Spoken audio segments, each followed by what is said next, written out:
Hello everybody, so the video I watched was pregnancy tips for a smarter baby backed by science. Just right off the bat, some of the things I learned was, one of them was a Harvard research study that found that DHA supplementation found if you increase your DHA or fatty acids by 1 gram per day, it would increase your baby's IQ by 1.3 points on average.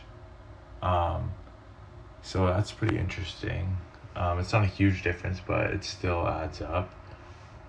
They were saying in general, you want to aim for high levels of omega 3s with low levels of omega 6 because omega 6 can be harmful to your baby too much.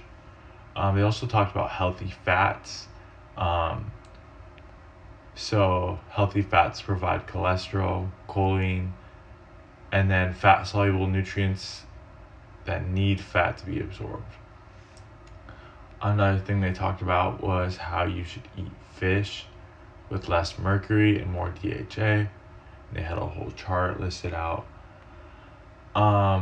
This one's pretty mainstream right now. It's talking about don't use vegetable oil, rather use healthy fats like butter and lard.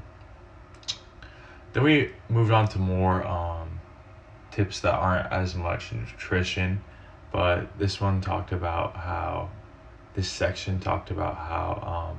stress is to be avoided at all costs, and then relaxation methods such as meditation and prayer supported optimal brain development in your baby.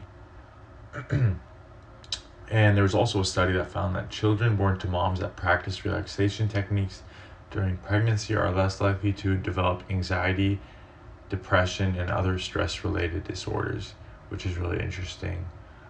It's just stuff you don't really think about, but so another thing they talked about was reading and how that promotes early language development, because babies actually absorb a lot of language in the womb, which is interesting. They talked about how movement is really good. You need to move your body every day while respecting its limits. And there's a clear balance because no movement is going to make you sore and grouchy, but too much movement is also going to make you sore and grouchy. So just finding that middle ground. But yeah, it's a really insightful video, and I feel like I learned a lot and took a lot of notes. So